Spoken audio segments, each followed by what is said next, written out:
4 hours after I tried to make $500 in one day with Lyft, I ended up getting banned. Some of my commenters are suggesting that I got banned because I made too much money, and some others are saying I got banned because I worked too many hours, and I don't think either of those to be the case. And while I'm still waiting to hear back from Lyft about why I did get banned, here's what I want to do instead. Let's break down the money that I made the day I was banned and go through some of the tips that I want to give to you to help you do something similar, even if it's not 18 hours for the day. I have some excellent tips for you that will help increase how much money you're going to make, so pay attention. First, we're going to start with the proof. So that you guys know that I'm not lying, I have my phone right here. I'm going to turn the screen recording on.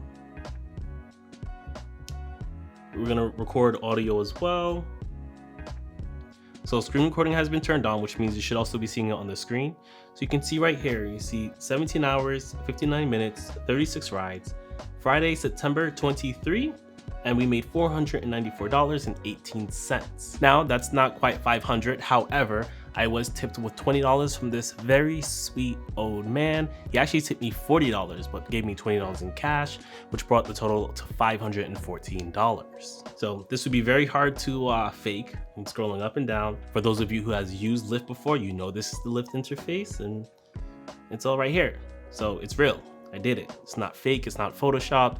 I've been called a liar in the past, and if this isn't good enough to prove that I'm not lying, let me know what I can do to prove to you that I'm not lying. Now, I was able to make that amount by using 3 specific advanced techniques that I'm going to share with you today. But first, let's break down the expenses and taxes associated with the $514 so that we can first determine if it's even worth it after expenses and taxes and gas and all that stuff. Okay, so here's a gig tracker that I made for free that you can use too. It's linked below, and I already have some of it already filled out. So we have the platform that we're using, which is Lyft, and then we put the time in the day, and then over here, based off of the time, the shift that you worked, it automatically fills in how long your shift was. Now you might have noticed earlier, I showed you on the phone, I worked 17 hours and 59 minutes, which will just round up to 18 hours. I've been called a liar over this in my comment section, so I'm gonna explain how it works. So this is actually one of the advanced tips. The rideshare day starts at 5 a.m. So if you wake up at 5 a.m., drive for 12 hours from 5 a.m. to 5 p.m., Lyft will kick you off the platform. Now, what a lot of people don't know is that the break only has to be for 6 hours. So once you take a break from 5 p.m. till 11 p.m., you're able to drive from 11 p.m.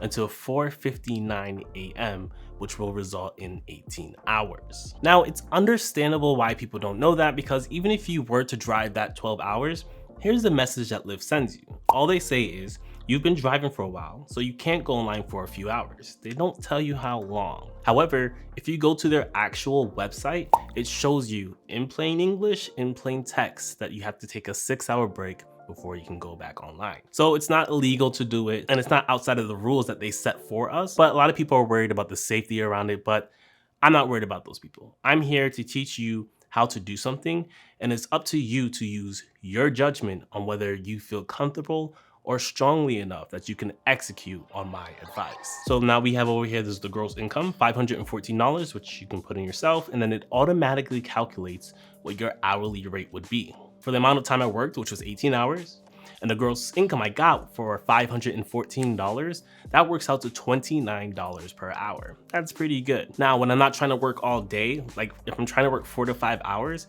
I usually pick the 4 to 5 hours that are best for that day, and they usually result in $35 to sometimes $40 per hour. However, when you're trying to maximize how much money you're making per day, instead of maximizing how much money you're making per hour, you're gonna have some slow hours. Like I had to drive through traffic and I had some dead periods, but even with dead periods, if you're in the good periods, they'll even out and they'll put you around $30 per hour, which that's my sweet spot. That's what makes me happy. 25 at minimum, 30 is right there in the even, 35 plus is like, yes, thank you. Now over here, you see where we have expenses, right?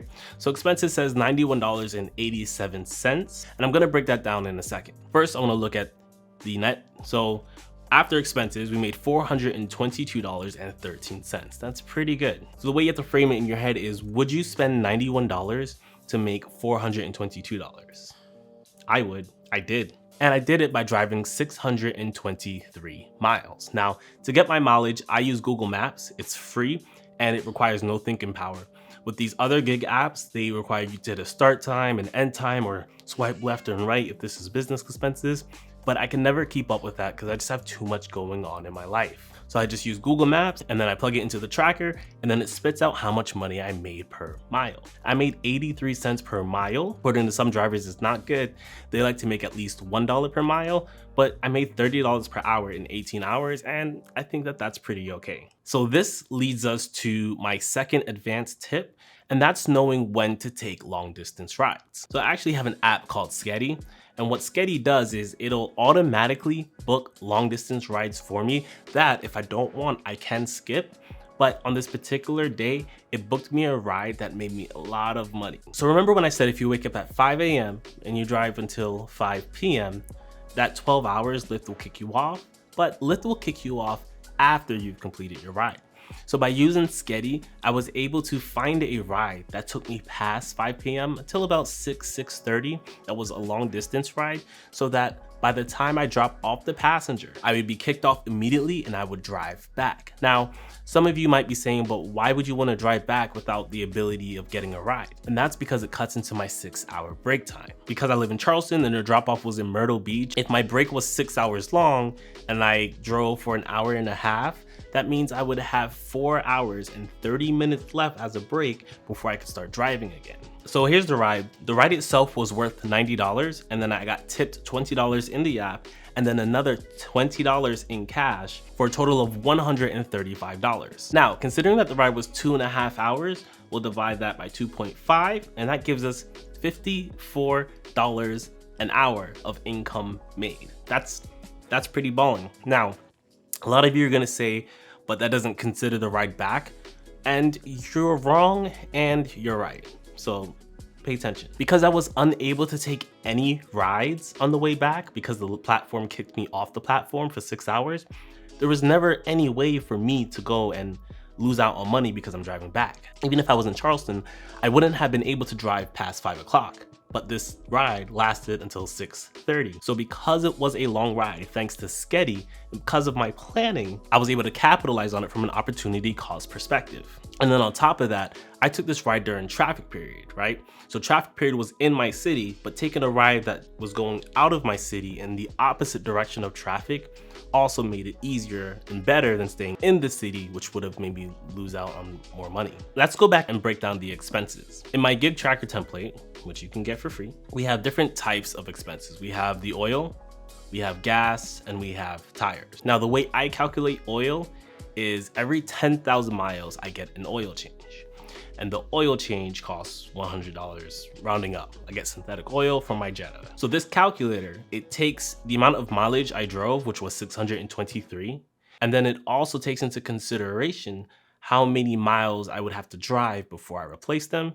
And it automatically tells me that based off of this amount of mileage that I drove, it cost me $6.23 towards my next oil change. So for gas is not a mileage expense.